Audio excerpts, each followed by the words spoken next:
வணக்கம். இன்னைக்கு நாம இந்த part 3 video critical analysis and comparative study of Indian evidence act versus Bharatiya Sakshya Adhiniyam அது பார்ட் 3 வீடியோ பார்க்க போறோம்.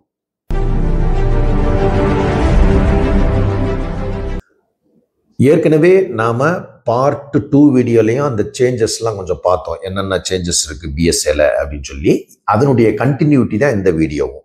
ஸோ இதில் பார்த்தீங்கன்னா 45 ஆஃப் இந்தியன் எவிடன்ஸ் ஆக்ட் இது உங்களுக்கு தெரியும் expert opinion of the experts. இதில் கண்டென்ட் வைஸ் ஒரே ஒரு சின்ன சேஞ்சஸ் பண்ணியிருக்காங்க. அதாவது என்னன்னா ஒப்பீனியன் ஆஃப் த எக்ஸ்பர்ட்ஸ் பார்த்தீங்கன்னா சயின்ஸ் ஆர் ஆர்ட் அல்லது ஃபாரின் லா இந்தியன் லா அப்படின்னு சொல்லிட்டு நிறையா கொடுத்துருந்தாங்க. அதெல்லாம் இல்லாமல் என்ன பண்ணிட்டாங்கன்னா ஆர் அப்படின்னு ஒரு இது கொடுத்து ஆர் கொடுத்து எனி அதர் ஃபீல்டு அப்படின்னு ஒரு இதையும் போட்டாங்க டோட்டலாக. ஸோ அப்போ பர்டிகுலராக கம்பைன் பண்ணி சயின்ஸு ஆர்ட் ஃபாரின்லா அது அப்படின்லாம் பண்ணியிருந்தாங்க இல்லையா. இப்போ என்ன பண்ணிட்டாங்கன்னா ஆர் எனி அதர் ஃபீல்டு அப்படின்னு சொல்லி போட்டாங்க. அதனால் ஒப்பீனியன் எக்ஸ்பர்ட் ஒப்பீனியன் எந்த ஒரு ஃபீல்டாக கூட இருக்கலாம் அப்படிங்கிறது தான் இப்போ உரிய பொசிஷன். ஸோ இப்போ இதில் என்ன அப்படின்னா அந்த வேர்ட்ஸ் இன்க்ளூட் பண்ணியிருக்காங்க. ஒன்று பிஎஸ்ஏல எந்த செக்ஷனில் இன்க்ளூட் பண்ணியிருக்காங்க அப்படின்னு பார்க்கணும். இப்போ section 45 and 45 capital A of Indian evidence act இந்த ரெண்டு செக்ஷன், அதாவது 45 ஒப்பீனியன் ஆஃப் எக்ஸ்பர்ட்ஸ்ன்னு சொல்லுது, 45A opinion of the examiner of electronic எவிடன்ஸை பற்றி சொல்லக்கூடிய ஒப்பீனியனு. இது ரெண்டு செக்ஷனையும் கம்பைன் பண்ணி செக்ஷன் 39 ஆஃப் பிஎஸ்ஏ இதில் கொண்டு வர்றாங்க. இதில் எப்படி கொண்டு வர்றாங்கன்னா section 39 sub clause 1, section 39 sub clause 2. 39 sub clause 1 opinion of the எக்ஸ்பர்ட்ஸை பற்றி சொல்லுது. 39 சப் கிளாஸ் 2 பார்த்தீங்கன்னா அதில் தான் அந்த ஒப்பீனியன் அந்த 45 கேபிட்டல் இருக்கு அதை கொண்டு வந்துடுறாங்க. அதாவது opinion of examiner of electronic evidence. So இதில் மெயினாக ஒன்றும் இல்லை, அந்த எனி அதர் ஃபீல்டு அப்படின்னு சொல்லி ஒரு ஜெனரலான வேர்டை இன்க்ளூட் பண்ணிடுறாங்க. இந்த ரெண்டு செக்ஷனையும் கம்பைன் பண்ணி செக்ஷன் 39 பிஎஸ்ஏல கொண்டு வந்துடுறாங்க. இது ஒரு முக்கியமான ஒரு சேஞ்சஸ். அடுத்து பார்த்தீங்கன்னா section 47 and 47 capital A of Indian evidence act இந்த ரெண்டு செக்ஷனையும் கன்சாலிடேட் பண்ணி என்ன பண்ணுறாங்கன்னா செக்ஷன் 41 ஆஃப் பிஎஸ்ஏல கொண்டு வர்றாங்க. ஸோ இந்த 41 சப் கிளாஸ் 1, 41 சப் கிளாஸ் 2 இந்த ரெண்டு செக்ஷனில் வருது. 41 சப் கிளாஸ் 1 பார்த்தீங்கன்னா 47 ஆஃப் இந்தியன் எவிடன்ஸ் ஆக்டையும், 41 sub clause 2 47A of Indian evidence ஆக்டையும் சொல்லிடுது. ஸோ இப்போ இதில் என்ன சொல்கிறாங்க 47A 47 என்ன சொல்கிறாங்கன்னா opinion as to handwriting அதில் அண்ட் சிக்னேச்சர் வென் ரெலவெண்ட் அப்படின்னு சொல்லி சொல்லிடுறாங்க. அதாவது இப்போ பார்த்தீங்கன்னா முதல்ல opinion as to handwriting மட்டும் இருந்தது. இப்போ என்ன பண்ணுறாங்கன்னா opinion as to signature, handwriting and signature ரெண்டையுமே கொண்டு வர்றாங்க. அப்போ சிக்னேச்சருங்கிற வேர்டு இப்போ இதில் புதுசாக ஆட் பண்ணப்பட்டிருக்கு, ஹெட்டிங்லேயே ஆட் பண்ணியிருக்கிறாங்க. என்ன இதில் 41 சப் கிளாஸ் 1. ஸோ அதே மாதிரி 47A என்ன சொல்லுதுன்னா opinion as to existence of opinion as to electronic signature when relevant. அதாவது சிக்னேச்சரை பற்றி ஜென்ரலாக சொல்றது 47A எலக்ட்ரானிக் சிக்னேச்சரை பற்றி சொல்றாங்க. ஸோ அப்போ இதை என்ன பண்றாங்கன்னா இந்த செக்ஷன் 41 சப் கிளாஸ் 2ல பிஎஸ்ஏல இதை அப்படியே கொண்டு வர்றாங்க. மற்ற இங்கே கண்டென்ட் வைஸ் இதுலேயும் ஒன்றும் பெரிய சேஞ்சஸ் இல்லை. சரியா? சரி, இப்போ அடுத்து நம்ம பார்க்கறது 57 ஆஃப் இந்தியன் எவிடன்ஸ் ஆக்ட் பார்த்தீங்கன்னா 52 ஆஃப் பிஎஸ்ஏ அப்படின்னு சொல்லி இருக்கு. இப்போ 52ல தான் சொல்லியிருக்காங்க. எதை பற்றினா 57 இந்தியன் எவிடன்ஸ் ஆக்டில் உள்ள விஷயங்களை பற்றி. அந்த 57 என்ன சொல்லுது அப்படின்னு சொல்லி பார்த்தோம்னா facts of which court shall take judicial notice அப்படின்னா என்ன அப்படிங்கிறதுனா ஜென்ரல் அப்போ சொல்லிடுறோம். பின்னாடி வேற செப்பரேட் வீடியோ பிஎஸ்ஏ போடுறத பற்றி அப்போ டீட்டெயிலாக சொல்கிறோம். இது டேக் ஜுடிஷியல் நோட்டீஸ் அப்படின்னா சில விஷயங்களை கோர்ட் அவங்களுடைய மைண்ட் அப்ளை பண்ணி இதை எடுத்துக்கலாம். சில ஆவணங்களை டைரக்டாக ஜுடிஷியல் நோட்டீஸ், அதான் ஜுடிஷியல் நோட்டீஸ் எடுத்துக்கலாம். ஃபார் எக்ஸாம்பிளுக்கு சொல்கிறேன், இப்போ ஒரு இன்டர்நேஷ்னல் ட்ரீட்டி இருக்கு, ரெண்டு பேர்த்துக்கு இடையில, ரெண்டு கண்ட்ரிக்கு இடையில, இல்லை பல்வேறு கண்ட்ரிகளுக்கு இடையில ஒரு ட்ரீட்டி, அதாவது ஒரு அக்ரிமெண்ட்டு, ஒரு ஒரு விஷயங்கள் வந்து ஷேர் பண்ணி சைன் பண்ணியிருக்காங்கன்னு வச்சுக்கோங்க. ஸோ இப்போ இதை வந்து போய் வந்து ப்ரூவ் பண்ணணும் அப்படின்னு சொல்லி நம்ம இந்தியன் எவிடன்ஸ் ஆக்ட் பண்ணணும் அப்படிங்கிறது கிடையாது. இது வந்து இட்ஸ் ஏ இன்டர்நேஷனல் ட்ரீட்டி. அப்போ இதை வந்து என்ன பண்ணலாம், கோர்ட்டே வந்து கேன் டேக் ஜுடிஷியல் நோட்டீஸ். அப்போ ஓகே, இப்போ வந்து அந்த ஐநா இதில் வந்து இருக்குன்னு வச்சுக்கோங்க, ஏதோ ஒரு ட்ரீட்டி இருக்கு, இதை வந்து அவங்கள வச்சு தான் ப்ரூவ் பண்ணணும் அப்படிங்கிறது கிடையாது. கோர்ட்டே வந்து அதை வந்து ஜுடிஷியல் மைண்ட் நோட்டீஸபிள் வந்து பண்ணலாம். ஃபார் எக்ஸாம்பிள் இதே மாதிரி இந்த இதை எடுத்துக்கங்க, நீங்கள் வந்து சில சுப்ரீம் கோர்ட் ஜட்ஜ்மெண்ட்டை வந்து கொடுக்குறீங்க, இதை என்ன வந்து ஆட்களை வச்சு ப்ரூவ் பண்ணியா கொடுக்குறீங்க இல்லையா? அதெல்லாம் கொடுக்கறது இல்லை. நம்ம இல்லாட்டி வந்து எவிடன்ஸ் ஏற்றி இது வந்து சுப்ரீம் கோர்ட்ல கொடுக்கப்பட்ட ஜட்ஜ்மெண்ட்டு அப்படின்னு சொல்லி சொல்றீங்க, அதெல்லாம் கிடையாது. அப்ப அந்த ஜட்ஜ்மெண்ட்டை என்ன பண்ணுது கோர்ட்டு? ஜுடிஷியல், இதுதான் ஜுடிஷியல் நோட்டீஸ். அப்ப ஏத்துக்குதா? அந்த சுப்ரீம் கோர்ட் ஜட்ஜ்மெண்ட் தான் இது வந்து சரியா தவறா, இல்ல வந்து இது ப்ரூவ் பண்ணப்பட்டதா இல்லையா அப்படின்லாம் பார்க்குதா? இல்லை. சரியா? ஸோ ஜுடிஷியல் நோட்டீஸ், இதெல்லாம் ஜுடிஷியல் நோட்டீஸ். ஸோ அப்போ அந்த மாதிரி அதுதான் வந்து இந்த 57ல சொல்றாங்க. ஸோ இந்த 57 வந்து இப்போ இதில் பிஎஸ்ஏல 52 அந்த செக்ஷன்ல இருக்கு. இதில் என்ன முக்கியமாக சேஞ்சஸ்ன்னு பார்த்தீங்கன்னா, ஒரு நியூ கிளாஸ் வந்து ஒன்று ஆட் பண்ணுறாங்க. பழைய இது எல்லாத்தையுமே எடுத்துடுறாங்க. ஏன்னா பிகாஸ் எல்லாமே ப்ரொசீடிங்ஸ் ஆஃப் யூகே, அதே மாதிரி ஆக்ட்ஸ் பாஸ்ட் பை யூகே, இந்த மாதிரி இதுகள்லாம் வந்து கோர்ட் வந்து கேன் டேக் ஜுடிஷியல் நோட்டீஸ்னு முதல் சொல்லியிருப்பாங்க பழைய இந்தியன் எவிடன்ஸ் ஆக்டில். இப்போ என்ன பண்ணிடுறாங்கன்னா, அதெல்லாம் வந்து நம்மளுடைய இதுக்கு தகுந்த மாதிரி மாற்றிடுறாங்க. அதாவது இப்போ acts of the parliament of acts passed by the parliament of India, ஏன்னா இது மாதிரி கொண்டு வந்துடுறாங்க. சரியா? பழைய இது தான், பட் இந்தியாவுடைய இதுக்கு தகுந்த மாதிரி அஃபீஷியல் கெஜெட்டு பாஸ்ட் பை அப்படின்னு சொல்லி அப்போ அந்த இது எல்லாமே ஜுடிஷியல் நோட்டீஸ் பண்ண முடியும்னு சொல்லி கொண்டு வர்றாங்க. இதில் நியூ கிளாஸாக அதுதான் வந்து இந்த இன்டர்நேஷ்னல் ட்ரீட்டி, அக்ரிமெண்ட் ஆர் அது convention with country or countries by India, இதெல்லாம் வந்து புதுசாக வந்து decisions made by India at international associations, இந்த இதெல்லாம் வந்து இதில் அந்த மாதிரி டிசிஷன்ஸ்லாம் கோர்ட்டே வந்து can take judicial notice. So அதுதான் வந்து ஒரு நியூ கிளாஸாக அந்த 52 பிஎஸ்ஏல ஆட் பண்ணப்பட்டிருக்கு. அடுத்து பார்த்தீங்கன்னா section 74 and 75 of Indian evidence act. இப்போ இதில் வந்து என்னன்னா 74 வந்து பப்ளிக் டாக்குமெண்ட்ஸ் அப்படின்னா என்ன அப்படின்னு சொல்லுது இந்தியன் எவிடன்ஸ் ஆக்டில். 75 வந்து ப்ரைவேட் டாக்குமெண்ட்ஸ்னா என்ன அப்படின்னு சொல்லிடுறது.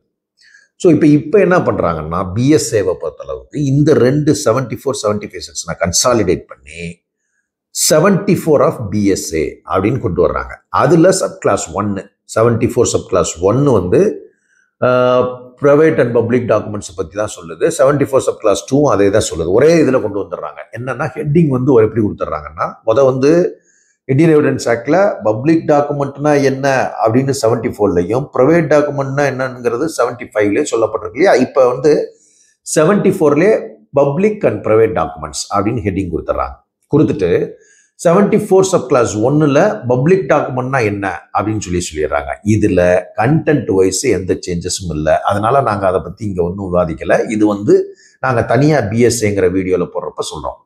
இப்போ இது 74 சப் கிளாஸ் 2ல ப்ரைவேட் டாக்குமெண்ட்ஸ்னா என்ன, இதுலேயும் கண்டென்ட் வந்து சேஞ்சஸ் இல்லை. அதை என்ன சொல்லுவாங்கன்னா, பப்ளிக் டாக்குமெண்ட்ஸ்னா என்னன்னு சொல்லிட்டு ஒரு 4-5 வந்து சொல்லியிருக்கிறாங்க.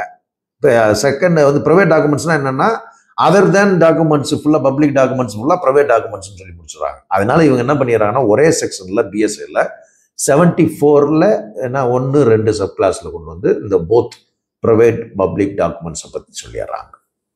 அடுத்து section 112 112 evidence act, Indian evidence act. அதில் வந்து birth during marriage conclusive proof of legitimacy அப்படிங்கிறது சம்மந்தமாக சொல்லியிருக்காங்க.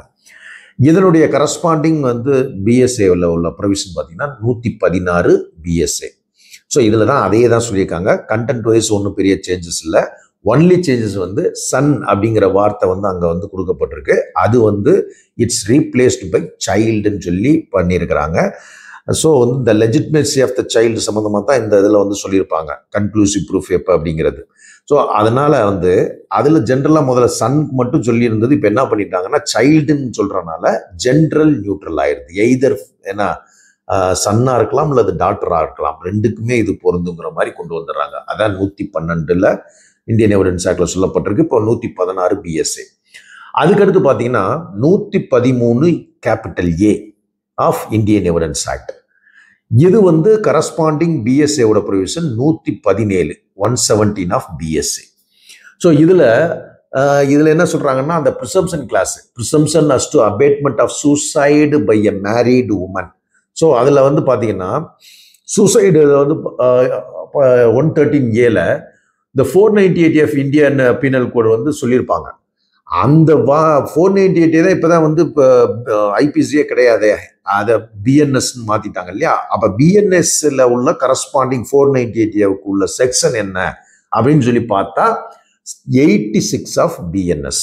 ஸோ அப்போ ஒன்றுலையும் ஒன்றும் பெரிய சேஞ்சஸ் இல்லை. 498 போதில் இந்த செக்ஷனில் 86 ஆஃப் பிஎன்எஸ் அவ்வளோதான் கொண்டு வந்திருக்காங்க. இது வந்து 117 ஆஃப் பிஎஸ்ஏல இருக்கு. அதுக்கடுத்து 113B of Indian evidence act. இது வந்து டவுரி டெத் ரிலவெண்ட்டா, அதுக்கு ரிலவெண்ட்டான ப்ரிசம்ப்ஷன் கிளாஸ். ஸோ இதுலேயும் வந்து இதில் என்ன பண்ணியிருக்காங்கன்னா 304B தான் வந்து உங்களுக்கு தெரியும் ஐபிசியில் டவுரி டெத்துன்னு சொல்லி கொடுத்துருப்பாங்க இல்லையா. ஸோ அந்த 304B வந்து இப்போ பிஎன்எஸ்ல என்ன செக்ஷனாக சொல்லப்பட்டிருக்குன்னா 80 ஆஃப் பிஎன்எஸ் அப்படின்னு சொல்லி சொல்லப்பட்டிருக்கு.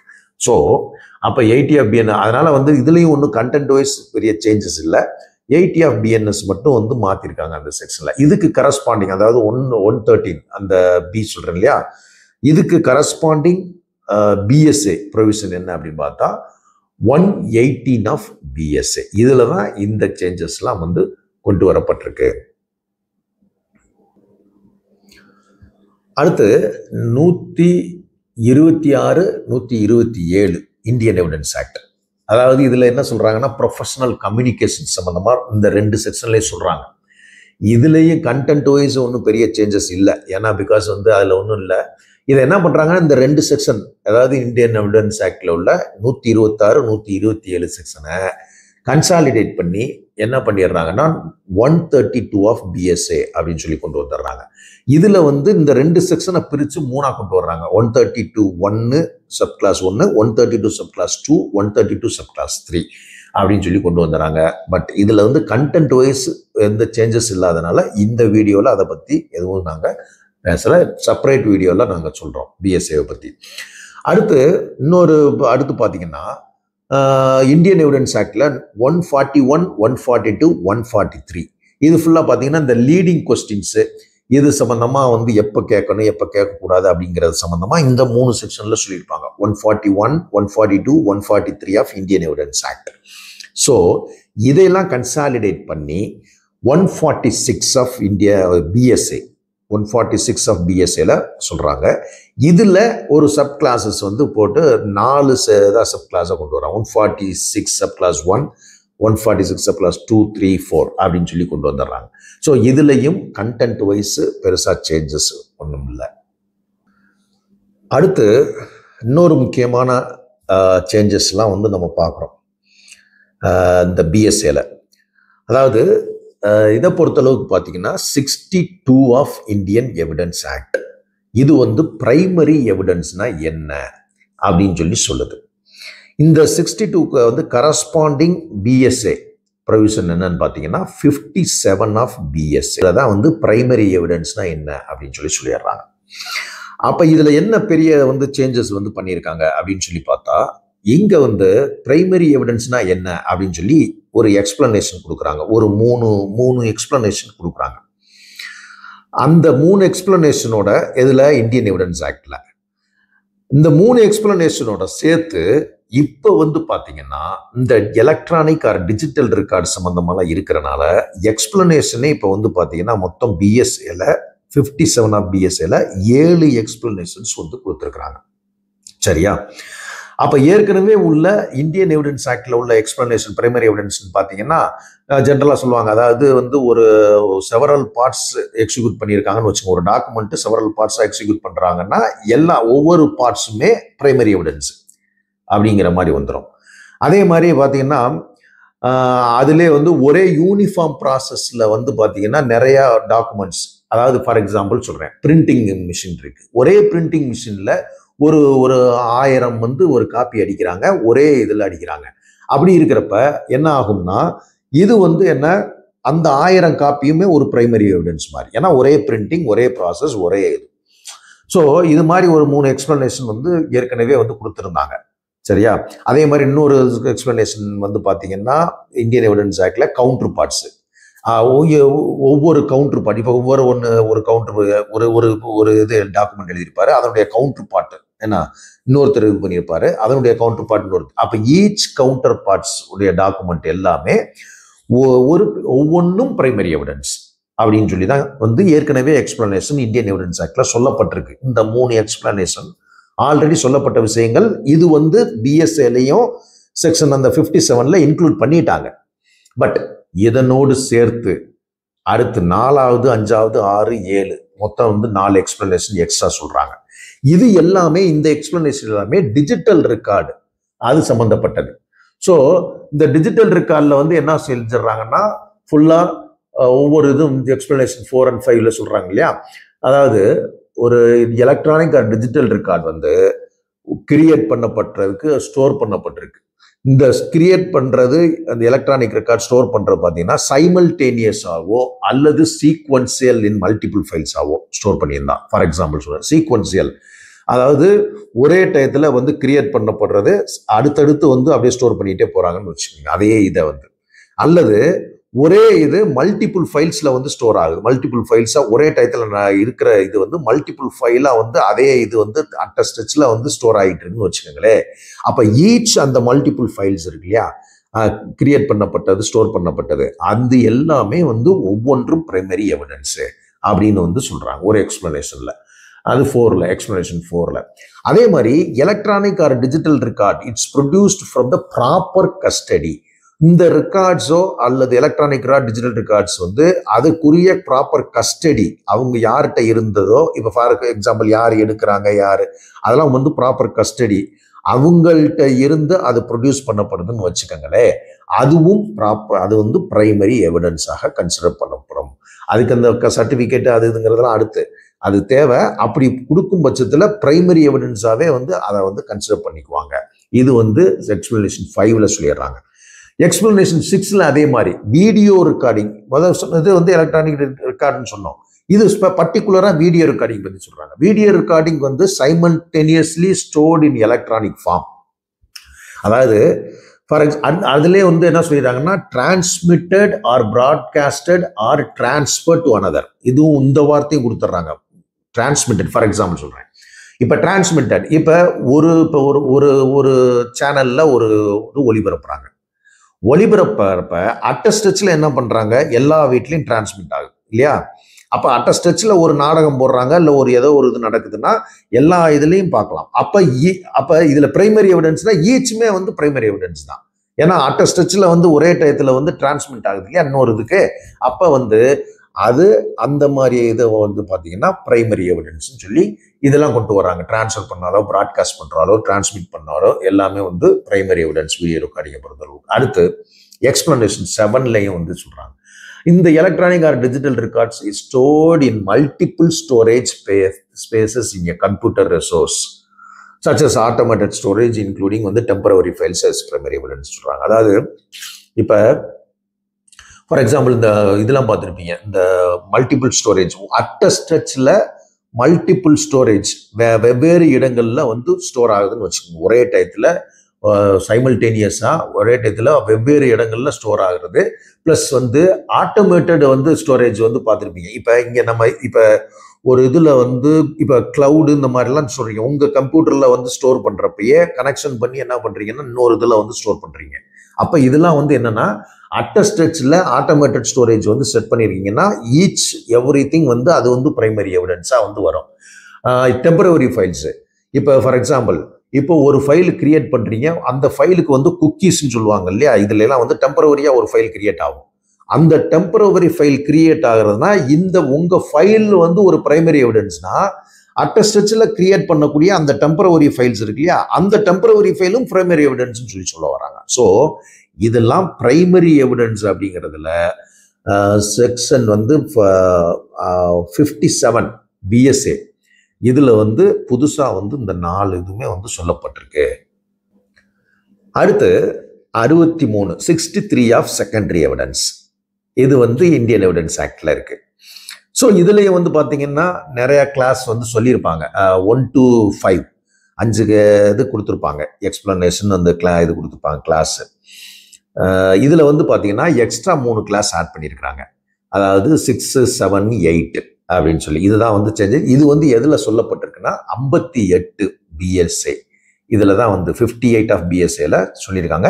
58 ஆஃப் பிஎஸ்ஏல 3 கிளாஸஸ் எக்ஸ்ட்ரா ஆட் பண்ணப்பட்டிருக்கு. அதாவது என்ன சொல்ல வராங்கன்னா செகண்டரி எவிடன்ஸா என்ன அப்படிங்கிறது ஏற்கனவே வந்து சொல்லி கொடுத்தாங்க. Certified copies given under the provisions அப்படின்னு சொல்லிட்டு அதாவது காப்பீஸ் மேட் ஃப்ரம் ஒரிஜினல். அதாவது இப்போ காப்பீஸ் மேட் ஃப்ரம் ஒரிஜினல்னா ஃபோட்டோ காப்பி எடுக்கிறோம்ல, ஜெராக்ஸ் இதெல்லாம். ஸோ ஒரு ஒரிஜினல் ஆவணத்துலேருந்து இன்னொரு இது எடுக்கிறீங்க. இதெல்லாம் வந்து செகண்டரி எவிடன்ஸ்னு ஏற்கனவே சொல்லப்பட்டிருக்கு இந்தியன் எவிடன்ஸ். அந்த இதை அப்படியே எடுத்துக்கிறாங்க. அதோடு சேர்த்து இந்த 3 இது 6 அதாவது ஓரல் அட்மிஷன், 7th கிளாஸ் வந்து ரிட்டர்ன் அட்மிஷன்.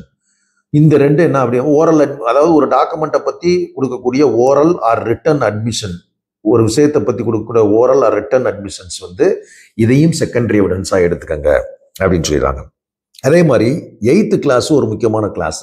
அதில் என்ன சொல்ல வர்றாங்கன்னா, ஒரு கோர்ட்டில் ஒரு வால்யூமினஸ் டாக்குமெண்ட் இருக்குன்னு வச்சுக்கோங்க. ஃபார் எக்ஸாம்பிள் ஒரு கேஸில் நிறைய டாக்குமெண்ட்ஸ் கோர்ட்டில் கன்வீனியண்ட்டாக எக்ஸாமின் பண்ண முடியாத அளவுக்கு அதில் வந்து நியூமரஸ் வந்து அக்கௌண்ட்ஸோ அல்லது வந்து டாக்குமெண்ட்ஸோ இருக்குது, இன்வால்வ் ஆகிருக்கு. அப்படிங்கிற பட்சத்தில் அதை கோர்ட்டு கொண்டு வர முடியலைங்கிற பட்சத்தில் என்ன பண்ணுறாங்க, ஸ்கில்டு எக்ஸாமினரை வச்சு எங்கே இருக்கோ அந்த டாக்குமெண்ட்ஸ் இதுகளை அதை வந்து எக்ஸாமின் பண்ணி அதனை வந்து அவருடைய கண்டென்ட்ஸை வந்து கோர்ட்ல ப்ரொடியூஸ் பண்றாங்க இல்லையா. இந்த டாக்குமெண்ட்ஸை வந்து என்ன பண்ணலாம்னா செகண்டரி எவிடன்ஸா ட்ரீட் பண்ணிக்கங்க அப்படிங்கிறாங்க. அப்ப என்ன சொல்ல வராங்கன்னா, இந்த மாதிரி நியூமரஸ் அக்கௌண்ட்ஸ் டாக்குமெண்ட்ஸ் இருக்குங்கிற பட்சத்துல கோர்ட்லேயே ப்ரொடியூஸ் பண்ண தேவையில்லை. ஏன்னா கன்வீனியன்ட்லி கெனாட் ப்ரொடியூஸ்ங்கிற பட்சத்துல என்ன பண்ணலாம்னா இந்த மாதிரி செகண்டரி எவிடன்ஸா ஒரு எக்ஸாமினரை வச்சு அங்கேயே பண்ணிட்டு கொண்டு வந்து அவங்களுடைய டாக்குமெண்ட்ஸ் ஸ்டேட்மெண்ட்ஸை வந்து செகண்டரி எவிடன்ஸாக கன்சிடர் பண்ணிக்கலாம் அப்படின்னு சொல்லி இந்த பிஎஸ்ஏல வந்து 58 ஆஃப் பிஎஸ்ஏல சொல்லப்பட்டிருக்கு. அடுத்து 65B of evidence act, Indian evidence act. இதுக்கு கரஸ்பாண்டிங் ப்ரொவிஷன் பிஎஸ்ஏல வந்து 63 ஆஃப் பிஎஸ்ஏ. ஸோ அதில் தான் வந்து சொல்லப்பட்டிருக்கு. இதில் ஒரு சில சேஞ்சஸ் வந்து பண்ணியிருக்காங்க. 65B அப்புறம் இந்த 63 பற்றி நிச்சயமாக ஒரு செப்பரேட் வீடியோவில் பிஎஸ்ஏ 63 அப்படின்னு சொல்லி வந்து நாங்கள் அடுத்து வந்து வேற ஒரு வீடியோவில் போடுறோம். பட் இப்போதைக்கு மேஜராக என்ன சேஞ்சஸ் அப்படின்னு சொல்லி இந்த இதில் வந்து பண்ணியிருக்காங்க அப்படின்னு பார்த்தோம்னா, அதாவது வந்து 65Bல சப்கிளாஸ் 1ல் வந்து பார்த்தீங்கன்னா அந்த இன்ஃபர்மேஷன் ஸ்டோர்டு ஆன் கம்ப்யூட்டர்னு இருக்கும். அதில் பார்த்தீங்கன்னா எக்ஸ்ட்ரா வந்து என்ன பண்ணியிருக்காங்கன்னா செமிகண்டக்டர் மெமரி, ஏன்னா அதுலேயும் ஸ்டோர் பண்ணலாம், ஏன்னா இன்ஃபர்மேஷன்ஸை ஸ்டோர் பண்ணலாம், காப்பி பண்ணலாம். அதனால அவங்க எக்ஸ்ட்ரா என்ன பண்ணியிருக்காங்கன்னா வேர்ட்ஸ் வந்து ஆட் பண்ணியிருக்காங்க. செமிகண்டக்டர் மெமரியில் வந்து ஸ்டோர் பண்ணுறதோ அல்லது காப்பி பண்ணுறதோ அல்லது கம்யூனிகேஷன் டிவைஸ், அதில் பண்ணுற கம்யூனிகேஷன் டிவைஸ் எத்தனையோ இருக்குது. அந்த கம்யூனிகேஷன் டிவைஸில் வந்து ஸ்டோர் பண்ணுறதோ காப்பி பண்ணுறதோ அல்லது வந்து அடுத்து வந்து அதர்வைஸ் இன்னொரு இது சொல்கிறாங்க, otherwise stored record R copied இன் தி எனி எலக்ட்ரானிக் ஃபார்மில். அதாவது பர்டிகுலராக கம்ப்யூட்டர்னு சொல்லினவங்க இப்போ என்ன பண்ணுறாங்கன்னா அதனுடைய ஸ்கோப்பை வந்து எக்ஸ்பேண்ட் பண்ணுறாங்க, வேற ஒன்றும் இல்லை. அதாவது ஏன்னா பிகாஸ் இப்போ டெக்னாலஜி வந்து கம்ப்யூட்டரில் மட்டும்தான் ஸ்டோர் பண்ணுறதில்ல, செமிகண்டக்டர் மெமரியில் ஸ்டோர் பண்ணுறாங்க, அதர் கம்யூனிகேஷன் டிவைஸ் எத்தனையோ இருக்குது. ஸோ அதுலேயும் வந்து ஸ்டோர் பண்ணுறாங்க. அதனால இவங்க என்ன பண்ணிட்டாங்கன்னா ஒரு எக்ஸ்பான்ஷன் கொடுத்து எனி ஃபார்ம் ஆஃப் எலக்ட்ரானிக் ஃபார்மில் ஸ்டோர் பண்ணுறது அப்படிங்கிற மாதிரி வந்து கொடுத்துட்டாங்க. ஸோ அது வந்து ஒரு முக்கியமான ஒரு சேஞ்சஸாக வந்து இதில் இருக்குது. அதுக்கப்புறம் அதே மாதிரி பார்த்தீங்கன்னா சப்கிளாஸ் 2லையும் என்ன பண்ணிடுறாங்கன்னா முதல்ல வந்து ஒரு கம்ப்யூட்டர் அவுட்புட்டு, அதில் வந்து பார்த்தீங்கன்னா ஒரு கம்ப்யூட்டர் அவுட்புட் ஃப்ரம் கம்ப்யூட்டர்லேருந்து வரக்கூடிய அவுட்புட்டு. ஃபார் எக்ஸாம்பிள் கம்ப்யூட்டர்லேருந்து பிரிண்டர் மூலமாக வந்து நம்ம ஒரு காப்பி எடுக்கிறோம், கம்ப்யூட்டர் அவுட்புட் அது வந்து. ஸோ இப்போ என்ன பண்ணிட்டாங்கன்னா நாட் ஓன்லி கம்ப்யூட்டர் அவுட்புட்டு, அதாவது computer output from any communication டிவைஸ்ன்னு கொடுத்துட்டாங்க. அப்போ எனி கம்யூனிகேஷன் டிவைஸ்ல இருந்து வரக்கூடிய அவுட்புட்டு எல்லாத்தையுமே வந்து எடுத்துக்கணும் அப்படிங்கிறத வந்து இந்த சப்செக்ஷன் 2ல வந்து சில ஆட் பண்ணியிருக்கிறாங்க. அதே மாதிரி பார்த்தீங்கன்னா இன்னொரு இதில் வந்து பார்த்தீங்கன்னா சப்செக்ஷன் 3லையும் கம்ப்யூட்டர் அப்படிங்கிறது வந்து இப்போ ரீப்ளேஸ் பண்ணி 1 or more கம்ப்யூட்டர்னு சொல்லி கொடுத்துட்றாங்க. அதாவது ஆக்டிவிட்டி ஒரு பர்டிகுலர் பீரியட் ஆஃப் டைம்ல ஒரு over the period of time ஒரு ஆக்டிவிட்டியை வந்து ரெகுலரா வந்து நடந்துட்டு இருக்கு, அதை வந்து ஸ்டோர் பண்றதோ இது பண்றதப்ப ஒரு ஒரு கம்ப்யூட்டர் அப்படின்னு சொல்லி ஒரு கம்ப்யூட்டர்ல ஸ்டோர் பண்ற அப்படிங்கிறத விட்டுட்டு 1 or more கம்ப்யூட்டர்ஸ் அப்படின்னு சொல்லி வந்து ஒரு இதை கொடுத்துட்றாங்க. அது வந்து ஒரு அந்த கம்ப்யூட்டருங்கிறத ரீப்ளேஸ் பண்ணி 1 or more கம்ப்யூட்டர்ஸ்ன்னு சொல்லிட்டு இது ஒரு சேஞ்சஸா பண்ணியிருக்காங்க. ஸோ இந்த 65B அண்ட் இந்த 63 BSA வந்து நிச்சயமா ஒரு காம்ப்ளிகேட்டடான ஒரு மேட்ரு. இது வந்து அந்த செக்ஷன்ஸ் வந்து நம்ம 65Bயவே ஃபுல்லா அனலைஸ் பண்ணி அதுக்கப்புறமேட்டுக்கு தான் 63ஐயும் வந்து நம்ம டீட்டெயிலாக சொல்ல முடியும். ஸோ அதனால BSA அந்த செப்பரேட்டா BSA வந்து நாங்கள் வந்து அடுத்து வந்து வரும் காலங்களில் வந்து வீடியோ போடுறோம். அந்த இதில் இந்த 63 ஆஃப் BSAவை பற்றி, அதாவது 65B சொல்ல போனால் இந்தியன் எவிடன்ஸ் ஆக்டில் அதை வந்து டீட்டெயிலாக வந்து சொல்கிறோம். ஸோ இந்த பார்ட் 1, 2, 3 வீடியோக்குள்ள இந்தியன் எவிடன்ஸ் ஆக்டுக்கும் இந்த BSA பாரதிய சாட்சிய அதிநயத்துக்குள்ள கிரிட்டிக்கல் அனாலிசிஸ் அண்ட் கம்பேரிட்டிவ் ஸ்டடியை டீட்டெயிலாக பார்த்தோம். அதனால அடுத்து வந்து உங்கள்கிட்ட வேற ஒரு வீடியோவில் சந்திக்கும் வரை